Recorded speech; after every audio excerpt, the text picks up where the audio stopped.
Hey, good afternoon. Thank you so much for joining us today for our Pasco Chamber Luncheon at the Eastern Washington Ag Expo. Thank you so much for your turnout and your RSVPs. Hopefully you had a chance to take a look at the exhibit side, but we're really honored today to have Alex McGregor of the McGregor Company give our keynote presentation, and super thrilled to have BNSF on board as our luncheon sponsor. Before we get into the rest of the program, I'd like to invite everyone to stand up and join me in the Pledge of Allegiance.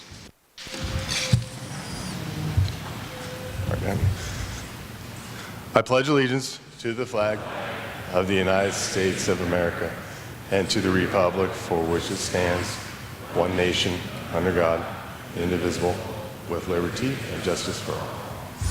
Thank you. You may take a seat.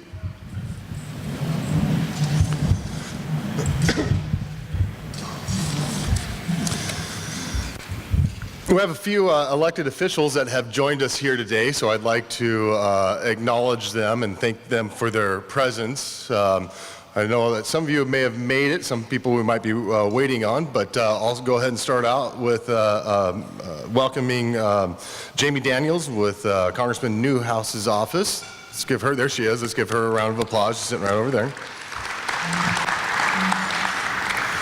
From Franklin County Commission, we have Commissioners Bob Cook, Clint Didier, and Brad Peck. They can stand up. I see Clint, and there's Bob back there. Thank you.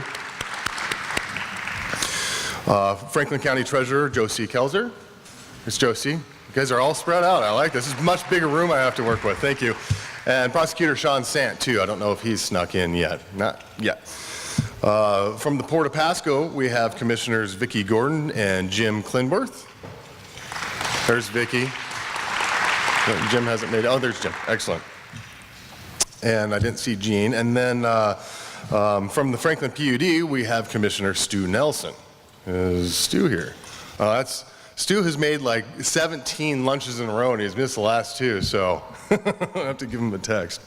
Also want to acknowledge board members of the Pasco Chamber that are here today. So as I read your name, just kind of raise your hand.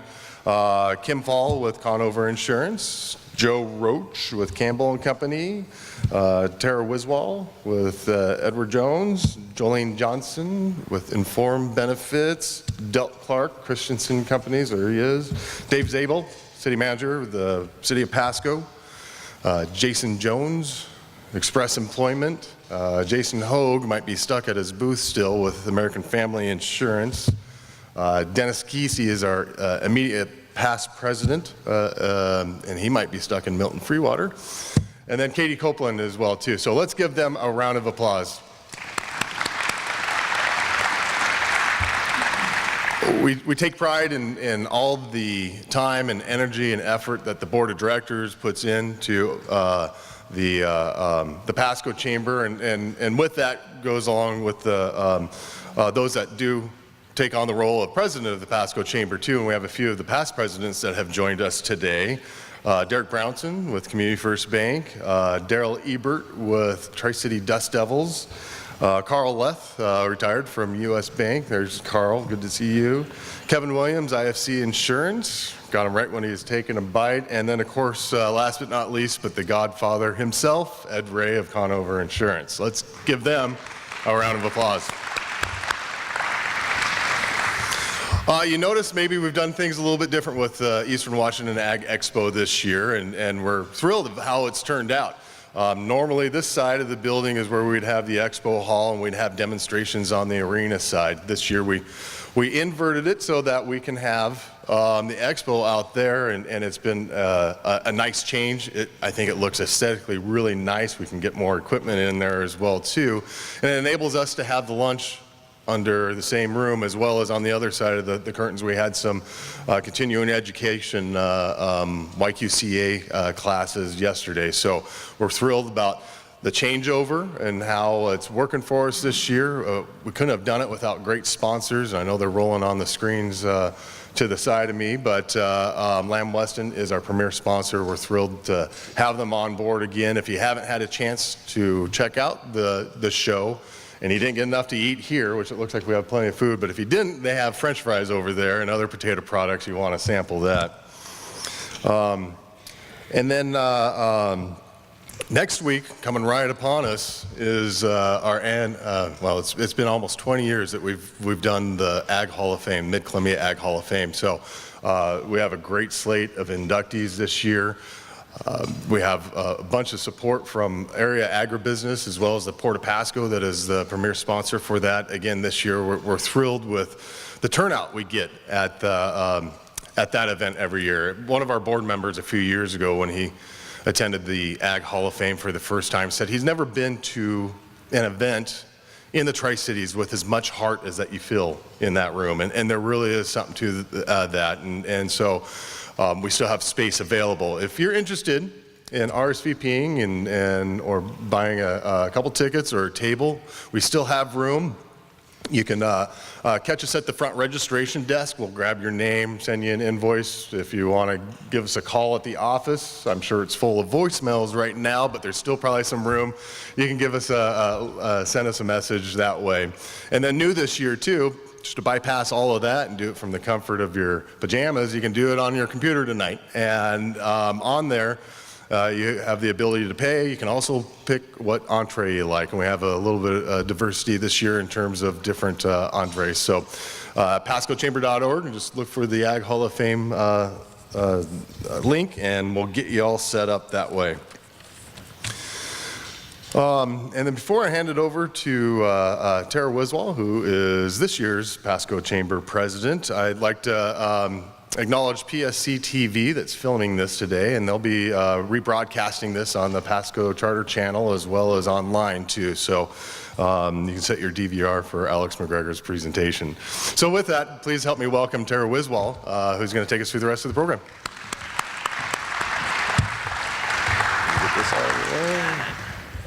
Thank you, Colin. We can put this down a little bit. I'm a little shorter, I think. We're going to start off with congratulating the scholarship winners for the Lyle Holt Scholarship Contest. That's part of the Eastern Washington Ag Expo. What you may not know is this is the 9th year that the Eastern Washington Ag Expo has put on this scholarship in honor of Lyle Holt, an amazing ag advisor out of Connell High School and other high schools in Washington State. We had 4 participants this year. $3,500 was given away in scholarships, and we have 2 of the participants here with us today. The 2 that were not here were from Connell High School, Mackenzie Ochoa and Austin Smith. We're not able to make it today, but we have Faith Fishburne from Kamiakin and Caitlin Bauman from Connell, and I'm going to ask the 2 ladies to say their name, what their speech was about. They had to give an 8 to 10 minute speech and answer questions, so it was, you know, good practice for these ladies, and then where they plan to go and study in the future. Go ahead. No, just your name, where you're from, and where you plan to go and study. I'm Faith Fishburne. I am from Kamiakin High School. I spoke on the dams and salmon and orca. After I graduate this spring, I plan to attend the University of Idaho, majoring in agricultural biotechnology and plant genomics.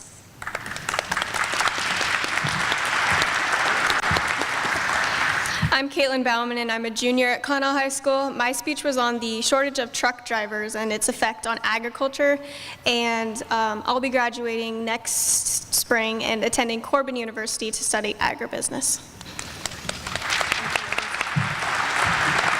Let's give these ladies a big round of a hand. They are the future of agriculture, and the others that were attending yesterday, and we think it's vitally important to make sure that we engage the youth so that we still have others to continue on.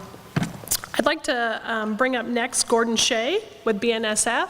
BNSF has been a sponsor and partner with the Pasco Chamber and the Eastern Washington Ag Show for a number of years, so we're very thankful for that, and we're going to let Roger give us a little information about what's going on at BNSF.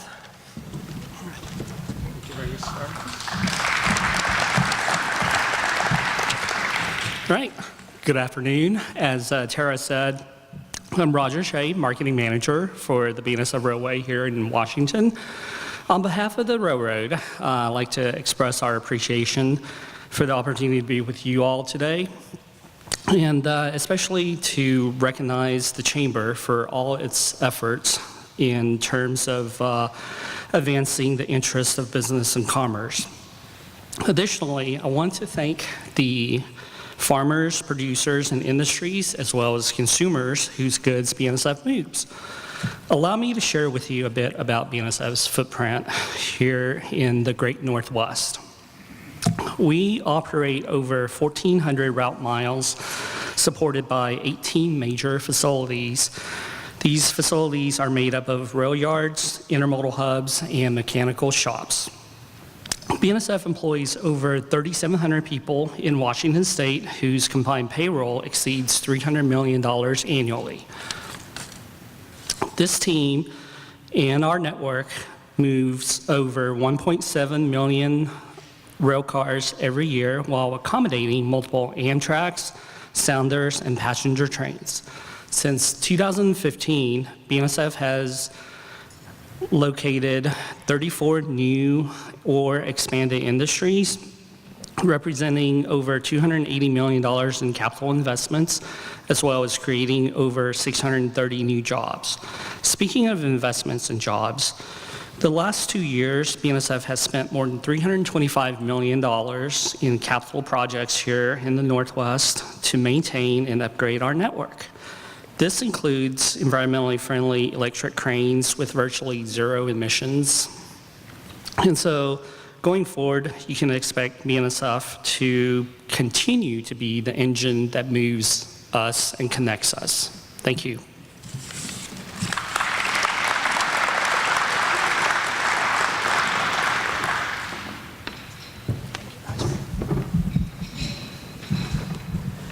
Thank you, Roger. Now I have the pleasure of introducing somebody who probably needs no introduction in this audience, but for those who don't know Alex McGregor, Alex is the chairman of the board of directors for the McGregor Company and also serves as the managing general partner of McGregor Land and Livestock, a 135-year-old Eastern Washington family wheat, alfalfa, barley, and livestock ranch. Alex earned his bachelor's degree from Whitman College, his master's and PhD from the University of Washington, and his book, Counting Sheep, A History of Agriculture in the Inland Northwest, was chosen as one of the top 100 centennial books written since Washington became a state. Alex and historian Richard Sherman and photographer John Clement, who many of you know here, have collaborated on recent books including Northwest Drylands, Seasons, and Harvest Heritage, Agricultural Origins and Heirloom Crops of the Pacific Northwest. Alex is a big fan of the dryland wheat country and Hooper, Washington, and I'm very proud to have him here today to speak with us.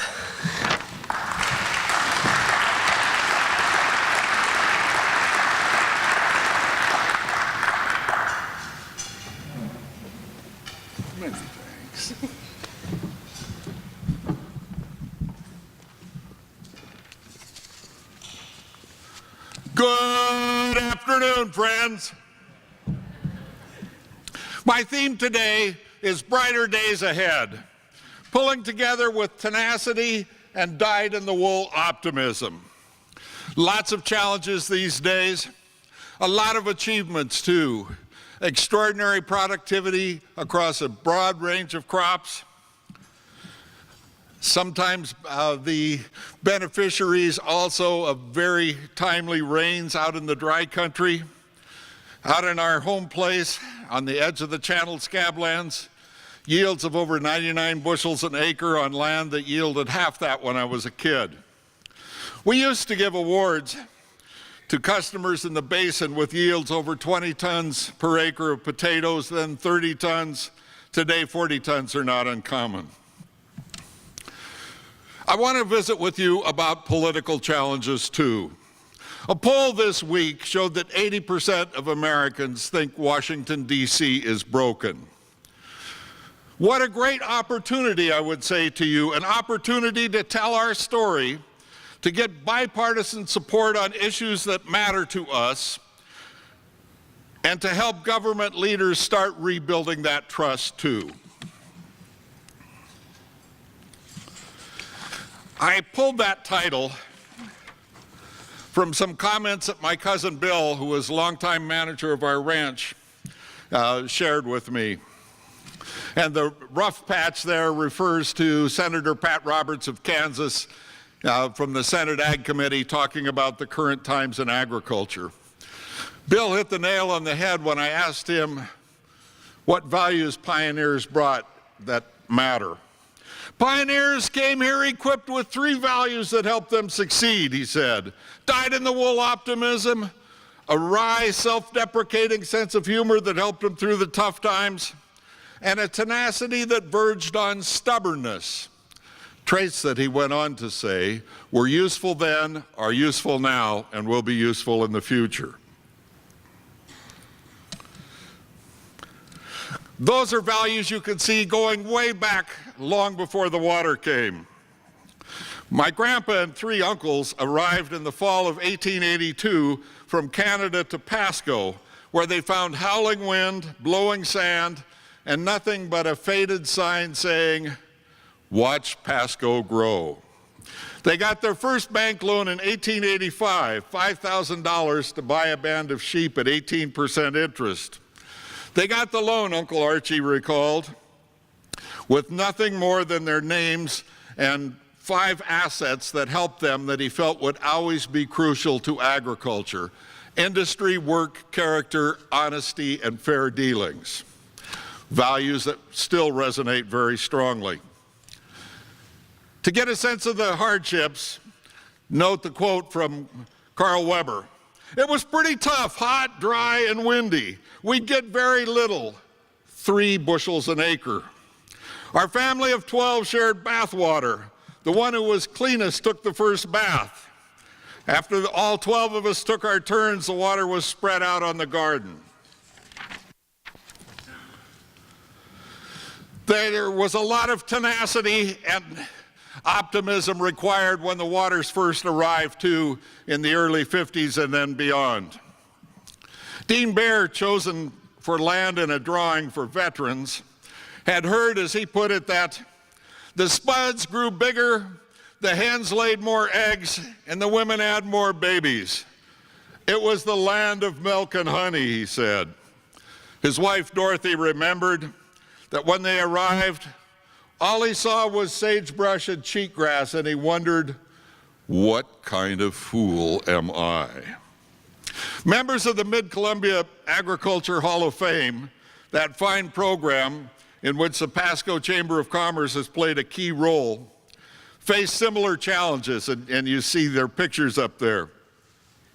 Earl and Ruby Holloway lived in a sheep wagon in a shack that they'd pulled west on a trailer with 9 other relatives. No power, no well. He ran a 2-row harvester. She picked vines in the back. Hardship was the norm, they said. Don and Alice Didier lived in a tent. Coffee pot froze near the wood stove in the winter. Nothing but jackrabbits, sagebrush, and lots of rock. An example, the Hall of Fame committee decided, of Franklin County pioneers with single-minded determination to make this the best place to raise a family, develop a farm, and keep a sense of humor. Robert Middleton embodied the traits a farmer must have: energy, self-reliance, motivation, and a willingness to work hard, plus a love for the land and its people. He set his jaw and vowed to turn this barren land into a successful farm, armed with little more than an iron will and a farmer's work ethic. My kids, when they were little and we'd travel and we'd stop at historic sites, used to roll their eyes and say, with less enthusiasm than I wanted to see, "Oh boy, a moment of history." I think it's darn important, and I'm going to be watching and make sure you don't roll your eyes. Let's discuss some challenges ahead. First, taking a look at 2018 and the battles we won, and they were significant. Then taking on the long-running battle about dams, tax battles on the horizon, many of them related to carbon, trade, which is so vital to us, and then a dyed-in-the-wool optimist view of the road ahead. We've made some progress in a wild and crazy year just finished.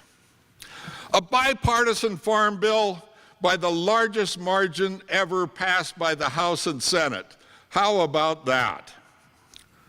Crop insurance along the way, protected and enhanced. Over 300 million acres now part of crop insurance, 90% of U.S. farmland. The Farm Bill has become not just something for commodity crops. Now programs such as the technical assistance for specialty crops to help with sanitary and phytosanitary challenges to trade, the Quality Samples Program to show potential buyers the advantages of U.S. potatoes and other crops. Dan Newhouse put it well, a major accomplishment that gives Central Washington farmers and producers across the country much needed certainty and a secure safety net. We also saw a passage of KORUS, which is the agreement with South Korea. Dave Reichert, a Washington representative in D.C., who just is retiring, described it as one of my proudest moments during my time in Congress. We have some battles ahead in simplifying water rules and defeating yet another poorly focused carbon tax. Those are things that have been achieved, some more work to do. I think about the gain in moving from WOTUS, Waters of the United States, to something much better. Frank Lucas of the House Committee described that nebulous WOTUS as potentially controlling every drop of rain off the brim of your hat and the roof of your barn. Secretary of Agriculture Sonny Perdue came to visit Eastern Washington. He's pictured there at our office in Colfax, where he spoke to more than 90 growers and other people that were interested listeners, and he established himself as a good listener. He stopped at several places, including this area. A good listener, a straight talker, and a member of the administration concerned and knowledgeable about agriculture. Perdue said of the rollback by EPA and the Army Corps of Engineers of that very complex set of rules to something much more straightforward, this welcome action will help farmers know where federal jurisdiction begins and ends. An initiative on a carbon tax, one poorly crafted to say the least, went down to defeat. A remarkable fellow, you may have heard of him by the name of Colin Hastings, was quoted in that process as saying, customers would pay billions in higher prices with no guarantee that it would protect the environment. We're going to hear more on those themes. Governor Jay Inslee said this about carbon taxes and global warming too. We're rocking on this issue. We're going to show the rest of the nation and the world. Well, guess what? Ours is one of the greenest states in the nation. We've reduced greenhouse gas emissions 20% since 1990, even though there are 2 million more Washingtonians than there were at that time. It's a worldwide concern, nevertheless, and when that comes forward, we need to make sure to focus on programs that are voluntary and incentive-based. I look at the great strides we've made in soil conservation, for example, working locally through soil conservation districts. That kind of effort in agriculture, voluntary, incentive-based works. But the Washington legislature has already got people working on putting together a new proposed tax, so that issue will not go away. But kudos to Colin and everyone else who fought that and helped us move away from something where the only certainty was that you'd pay 14 cents a gallon more for gas, and beyond that, everything was uncertain. I think it makes a damn difference, if you will. We need to push for common sense and less bureaucracy. Doc Hastings put it well. We must be able to protect species without creating a bureaucracy that's so burdensome it destroys economic activities and jobs. We had the opportunity in the past couple of years to be on the Association of Washington Business TV ads across the state, focusing on dedicated farm families and the challenge of overregulation on the farm. There's a picture of me in that image in which I talk about regulation on top of regulation on top of regulation, making it very difficult for family farmers to persevere. When I first testified before Congress 35 years ago, it was fun and exciting and a great place to visit. Now when I go, it's all about doing what I can to help farm families that we serve, getting it done and heading for home. So we did last month, a picture of a group of us in front of the White House there. We focused on subjects such as dams, the Farm Bill, which was nearing completion, and most of all, trade. The late Carl Sagan's quote in that picture, I hope you can read it, describes the challenge we face when it comes to dams, salmon, and now orca whales. As Sagan put it, we live in a society exquisitely dependent upon science and technology in which hardly anyone knows anything about science and technology. Another round in the saga of dams. Activists this year celebrated 20 years of that battle, admitting that taking out our big deadbeat dams, this is their words, not mine, can be a long, grueling process. Kudos to Riverfest 2018, sponsored by the Pasco Chamber of Commerce, with over 50 sponsors and 3,000 attendees to help tell the real story of dams, the river, and how vital both are. The Port of Whitman does something similar further east. We got to keep telling the story. The governor had a task force report on orcas and listed different options, including breaching the dams. He proposed a 3-state, $750,000 study as part of his proposed 22.5% budget increase for the next biennial year. It would duplicate the Columbia Snake River environmental impact study already going on in much more detail. In a minority report, Gary Chandler of Association of Washington Business points out that we should be moving faster on Puget Sound challenges, including municipal stormwater runoff and vessel noise and contaminants. Here's a sample of why tearing out the dams defies common sense, economic consequences, and logic. From the National Oceanographic and Atmospheric Administration, NOAA Fisheries, breaching the dams is not necessary. In the last decade, as they put it, more adult Chinook salmon have returned past Bonneville Dam than at any other time. Hatchery Chinook more than compensate for fish lost to the dams available for the killer whales. As they go on to put it, the Columbia River system has been the bright spot for increasing salmon returns across the West Coast in recent years, citing many record runs, one series back to back to back, 3 years in a row. I have a quote there from Professor Ray Hilburn, professor of fisheries at the University of Washington. Dams have a very, very small effect on the abundance of Chinook in the Columbia. He reports that for orcas, and especially that southern pod, the dominant food item appears to be Fraser River salmon. The focus, he suggests, should be there and on Puget Sound. My brother Andy, a retired fisheries biologist, has volunteered his time helping restore an Olympic Peninsula fishery. It's a lot of work restoring habitat in crowded urban areas. Both Puget Sound and Fraser stocks are seriously depressed, and it is completely unrelated to dams. Hatchery runs have helped keep the Columbia salmon numbers growing. But over a 10-year period, it's not just the hatchery numbers. Wild Chinook numbers, guess what, have tripled.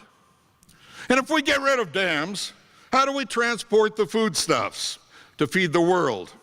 It would take more than 167,000 semis or more than 43,000 rail cars, including those wonderful ones available from our friends at BNSF, to carry the traffic now going by barge. We'd lose electricity from the dams that provide clean water to over 1.8 million homes, and is a backstop for wind and solar when the sun goes down or the air is still. They're great alternate sources, but guess what? The sun isn't out 24 hours a day. I think about what can be done. A tug can move a ton of cargo 576 miles on a gallon of fuel, a truck only 150. So trucks are not the solution. They're valuable.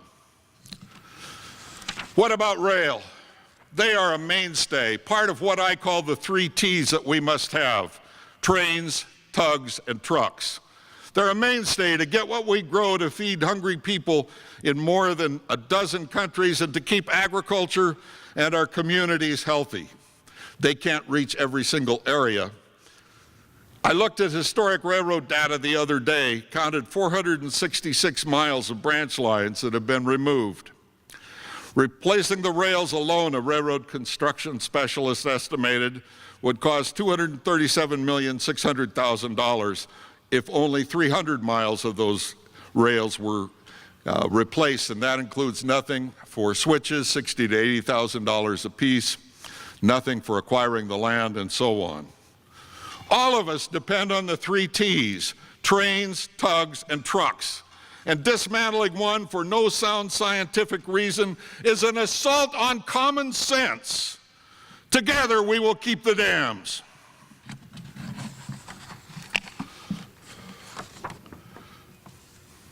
As I say there, the Columbia Snake River system is a powerful 465-mile mainstay to our state. It's a vital conduit, number 1 in the United States among ports in wheat exports, number 2 in corn and soy, number 1 West Coast port in wood exports, bulk exports, and auto exports. Kathy McMorris Rogers and Dan Newhouse put it pretty bluntly about the proposal as part of options for the orca whale that dams be removed. As they put it, the people of Eastern Washington whose livelihoods depend on these dams should not be collateral damage to anyone's presidential ambitions. The governor does not have the authority to breach our federal dams, and allocating state taxpayers' funds to consider breaching them would be wasteful. Breaching them is out of the question. We commit to do everything to save our dams.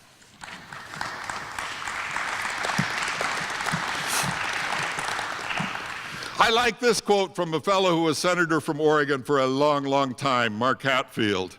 It was not the 6-gun that conquered the West, it was impounded water. Legislators and agency leaders from the Pacific Northwest joined Canadian representatives in Spokane this past summer to talk about the treaty for the waters of the Columbia, set to expire in 2024. Agricultural representatives and legislators were there, though there were also many presenters who spoke skeptically about irrigation and river transport.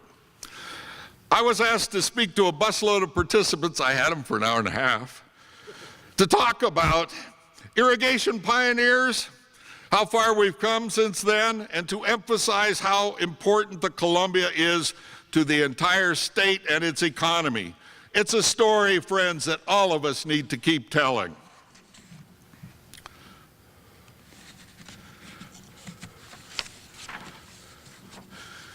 Now more than ever, we have another issue to battle, and I hope all of us will join in it.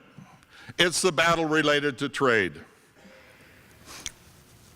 Ever since 1869, when the first barrels of Walla Walla flour were put on a sailing ship and sent by that sailing ship around Cape Horn, a 17-month trip to feed hungry dock workers in Liverpool, England. Ever since then, we've been very, very dependent on trade. Interesting to see these comments from John Hafemeister, USDA Special Trade Counsel, who we met at the Tri-State Wheat Conference, and then also who we met in Washington, D.C. last month. He points out the challenge. The top 5 export markets for U.S. agriculture are China, Canada, Japan, Mexico, and the EU, and the U.S. is facing tariffs in all of these countries.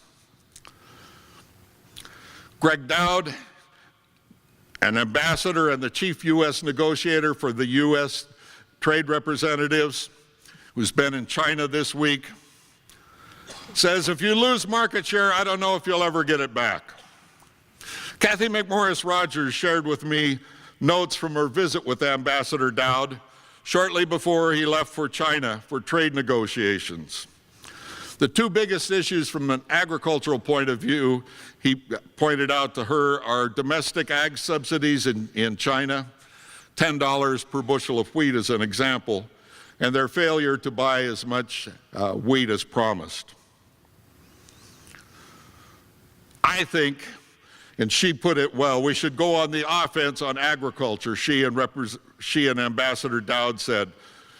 And we need to go on that offense, first for the Canada-Mexico Treaty, then Japan, which is mostly negotiated with a few finishing touches left, and then the Philippines with 90 million people, a promising market for wheat and other crops. Farm Journal put it well. Ag leaders of both parties say actions on trade in the first half of 2019 will decide agriculture's fate for years to come, and we're going to get it right.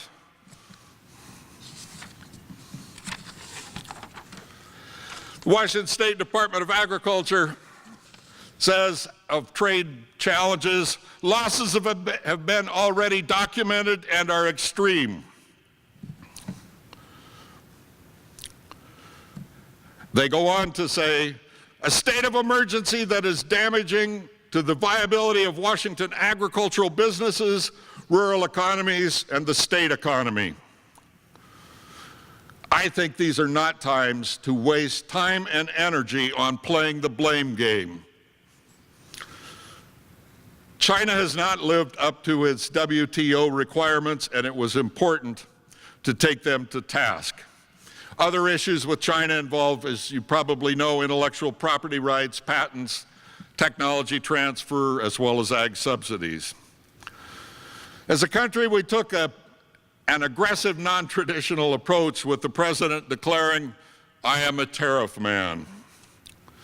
In visiting with Kathy McMorris Rogers the other day, as I prepared to visit with you, she describes the treaty with Mexico and Canada, the old NAFTA, now USMCA, as the first order of business, and she hopes it can be resolved quickly. We can help by urging Northwest representatives and senators of both parties to avoid partisan wrangling and wholesale reworking of the treaty. As former Secretary of Agriculture Mike Johans puts it, those countries will push back and say, hey, wait a minute here, we had an agreement. I'm not going to renegotiate this agreement.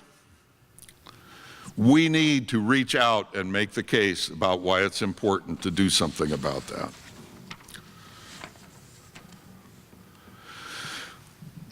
President George Herbert Walker Bush, who was a key part of the original NAFTA, led the way, described it as the largest and richest free trade area in the history of the world. The challenges remain, though. Both Mexico and Canada have retaliated to our steel and aluminum tariffs, and those tariffs remain. That takes away much of the potential benefit of free and open trade there. Chris Voigt of the Potato Commission puts it well. If we were to pull out of NAFTA, that would be a big hit for the Columbia Basin.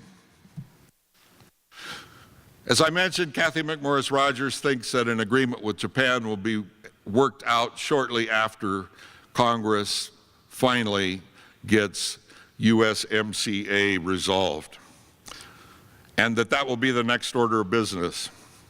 It's urgent we get action first on the new NAFTA, for, as she puts it, jockeying for position in the next presidential election 2 years out will gain momentum and partisanship will grow as the year advances.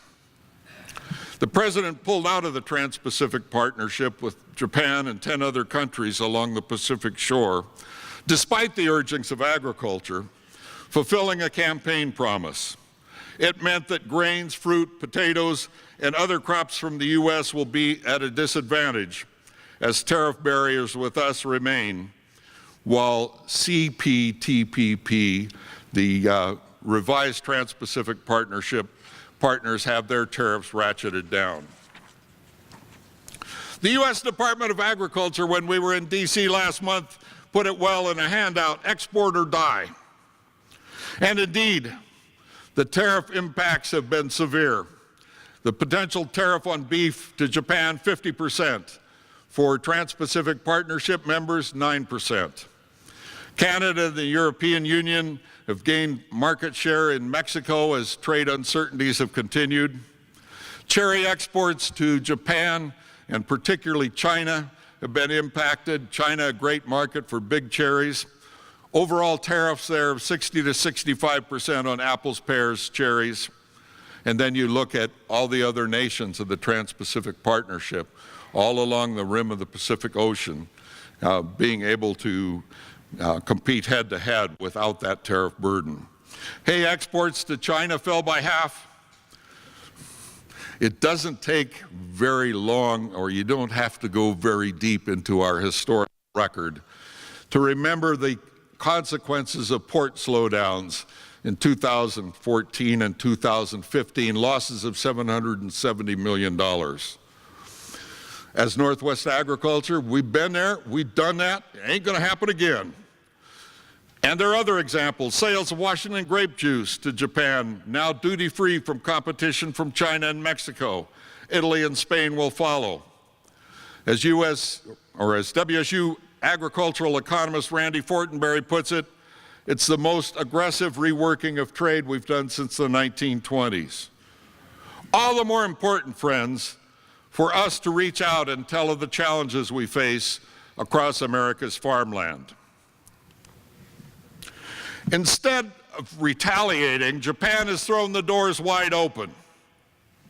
On December 30th, Japan began cutting tariffs as part of the Trans-Pacific Partnership. It was actually implemented.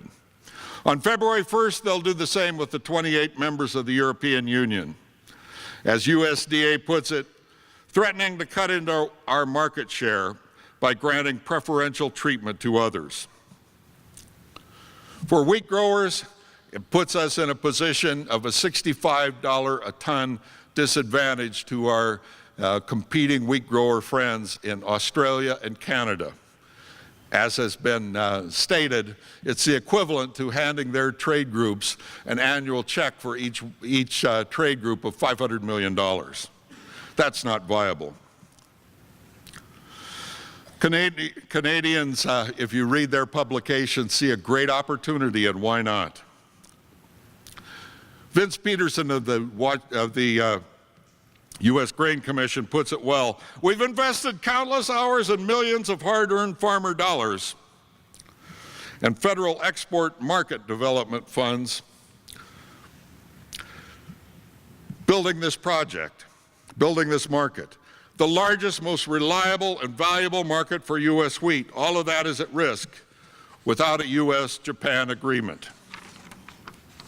I remember when my cousin Bill was president of the state wheat growers in the early 1970s.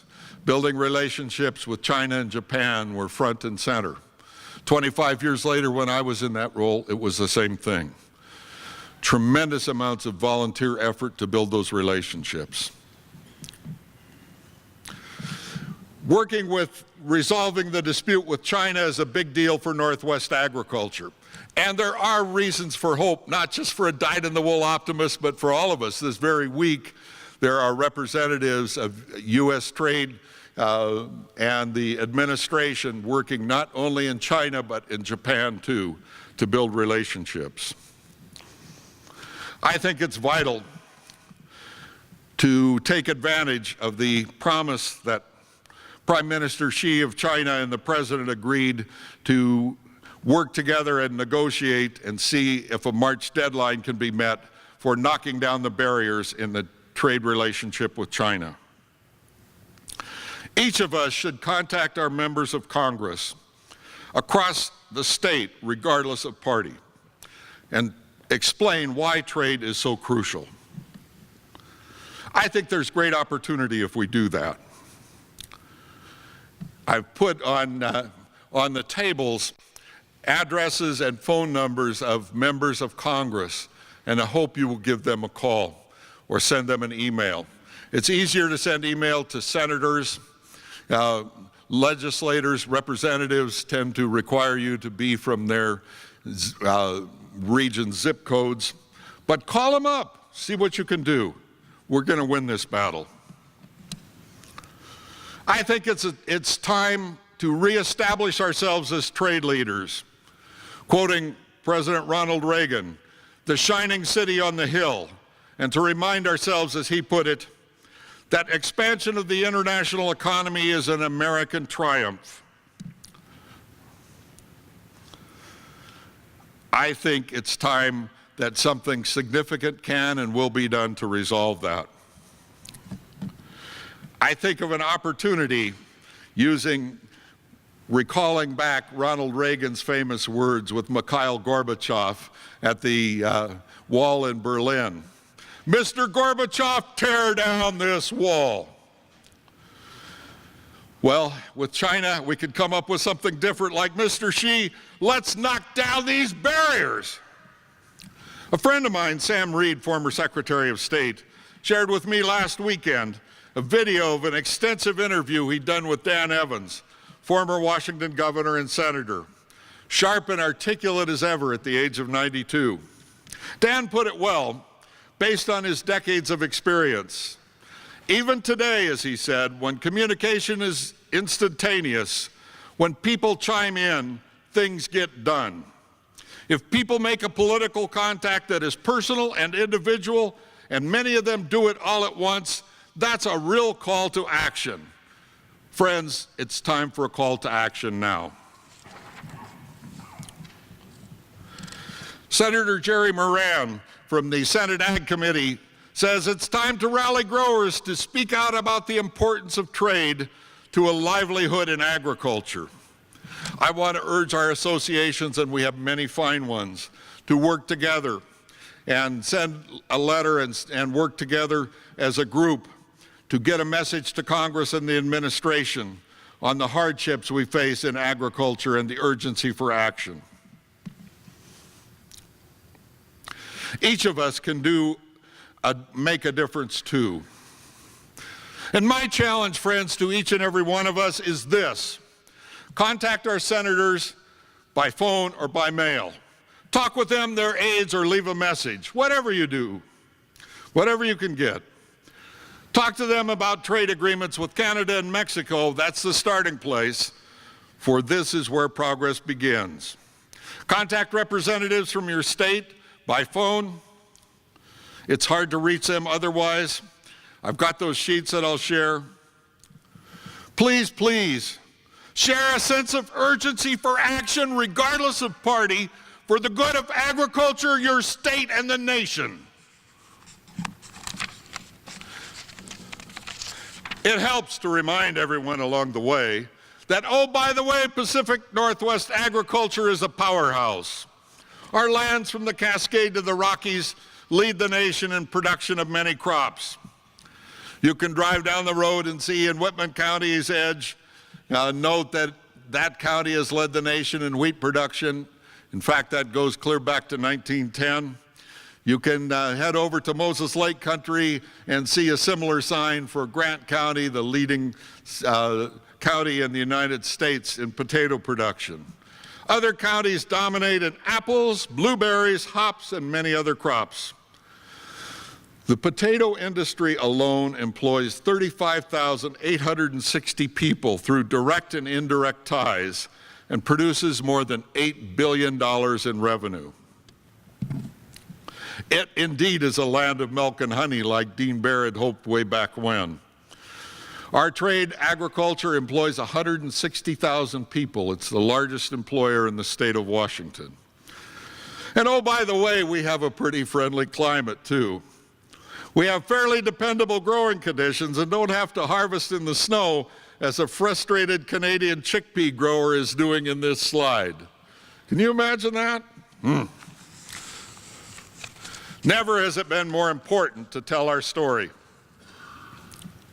Carol Mallory Smith, recently retired as a scientist at Oregon State, points out, beyond reaching legislators, we got to reach the general public too.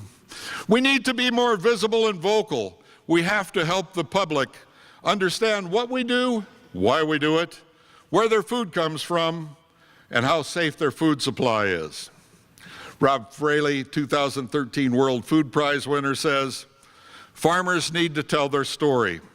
We need to explain how we use agricultural tools to protect the environment, reduce tillage, and protect our topsoil and waterways.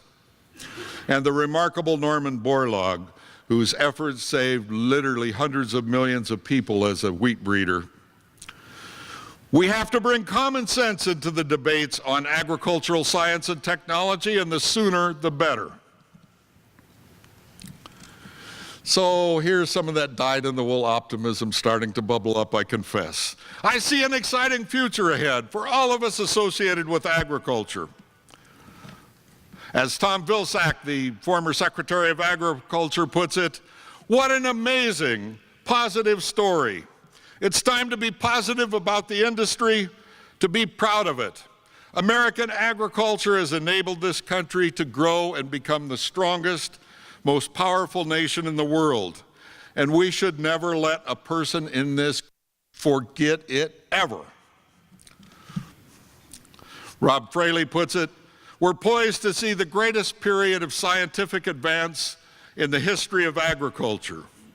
Farmers will lead the way, he predicts, in a second green revolution, based on new knowledge of the gene, empowered by data and analytics. More than ever, a knowledge-based industry. We've got a new genetic tool, CRISPR-Cas9, and using that, he points out, scientists can find a 1 in a trillion trait in just 3 months of research work. We literally breed gene by gene to make crop improvements in a fraction of the time it would take traditional plant breeding. It's exciting to think about what this will mean for farmers, he said, in terms of new technology, not only reaching them faster, but also being more customized to meet their specific needs. It's a fast pace of change here at home, too. 70 years ago, my family took what retired soil scientist Dennis Rowe calls a bold step in establishing an on-farm research center to help make new technology work. We set up the first soils lab in the area in the basement of the Ranch General Store with 2 store clerks, one of whom was my father, Sherman, and a bold and innovative college agronomist who joined us, pioneering a new field, soil nutrition. We later helped pioneer a standard of excellence in the field, the Certified Crop Advisor program, to ensure that those who offer agronomic advice meet the highest standards. Today, we have more than 60 CCAs on our staff, and that program has become the national and international standard for excellence in knowledge of agriculture. I see it as us pitching in to do our share and building upon those relationships of farmers, scientists, and local businesses, relationships that go back over 100 years to when they got together in a time in 1915 when soil erosion was run amok, when the best advice the university could offer was to till the ground more and more times, as many as 16 times a year, or burn your crop if there were too many weeds. Working together, my great uncle and 20 other growers urged them to help us bring science down out of the skies and hitch it to our plows. And that relationship we've got of land-grant schools, farmers and local businesses working together is a tremendous powerhouse. New, much higher plateaus can be reached, and we'll team up and make it happen, working together. Exponential gains in data management, in more efficient water use and nutrient management, in disease management and pest management, in harnessing plant breeding and biotechnology to produce the highest return harvest after harvest. We need to keep speaking out, and indeed there's a growing awareness of the importance of agricultural technology. Of course, this header from Bill Gates, "Why I Love Fertilizer," struck me particularly deeply. He went on to say, "I get a little obsessed with fertilizer. 2 out of every 5 people alive today owe their lives to the higher outputs that fertilizer has made possible. The Green Revolution lifted hundreds of millions of people out of poverty." His wife, Melinda, says, "Bill will go home and read an entire book about fertilizer. And I can tell you, even if I didn't have 3 little kids at home, I'm not going to read a whole book about fertilizer." Okay. A report recently came out from the World Resource Report Group, an international organization, about creating a sustainable food future. They point out that as fast as the pace has been in improving productivity between 1960 and today, that it's got to be increased faster. Another reason for optimism. They go on to say, without increased productivity at a faster rate, an area twice the size of India will be needed to be added to our farm ground. Farmer ingenuity, scientific research, a lot of progress to be made, and an exciting time. A Nobel Prize winner, Norman Borlaug, puts it really well. It took some 10,000 years to expand food production to the current level. By 2050, we need to double it, almost double it again.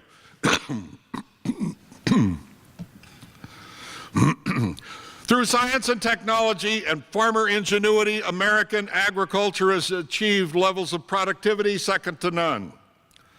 Let us never forget, he goes on to say, that world peace will not be built on empty stomachs or human misery. He goes on to say, without high-yield agriculture and irrigation, millions would have starved. Dedicated farm families are essential. Have a passion about what you do and you will make a difference. Tom Vilsack, the former Secretary of Agriculture, borrowed a Tom Brokaw phrase, the greatest generation, and applied it to farmers today, average age 59. And indeed, they deserve that accolade. During the careers of those farmers across eastern Washington, average age 59 years old, we've made remarkable progress. Yields up 250%, soil erosion down 85%, dust down 6-fold, stubble burning down 22-fold, the biggest gains in productivity and stewardship, friends, of any generation since crops were first sown 11,000 years ago. To me, that's a pretty big deal and a pretty important story to tell. But you know how a dyed-in-the-wool optimist gets most excited? It's thinking about the opportunities ahead for young people. We've provided many scholarships for young people each year interested in pursuing ag careers and have been doing it for 15 years. But I think about others who've done much more, as shown by recent Hall of Famers, just a small selection. Recent Mid-Columbia Ag Hall of Famers who've been leaders in working with young people include Don Kenyon, who worked with 4-H and FFA, Karen Moulton-Blazard, Columbia Basin Ag Instructor Extraordinaire, Dave Roslip, who handled the affairs as Executive Director of the Washington Agriculture and Forestry Education Foundation for over 30 years and saw more than 1,000 young leaders graduate from that. And our very own Lyle Holt, ag teacher for whom the highest reward, he has said, is seeing the success of my students working and farming. More than a dozen other outstanding educators preceded them. Sharing rural values with young people has been an agricultural priority, and it matters. As the World Food Prize winner puts it, There's never been a more exciting time to be in agriculture. We need to double the world's food supply in the next 30 years. It's one of the greatest challenges facing the world. There are so many career opportunities, so jump into it and jump into the conversation. Every time I get a chance to speak to 4-H and FFA kids, I'm tuned into that. You're going to hear a little bit of that here shortly. I think that advice is right on the money, and I see it similarly. During the next generation, we've got to double food production to feed a burgeoning world population. We've got to do it on fewer acres as urban growth continues to take farmland. We need to do it using resources ever more knowledgeably. As I tell young people, what could be a finer career than that? Friends, I see brighter days ahead. With tenacity, dyed-in-the-wool optimism, and our finest resource, dedicated young people, building upon our rural heritage and values of those who came before, and setting a fast pace for our state, our nation, and the world in the most vital trade of all, agriculture. Thank you.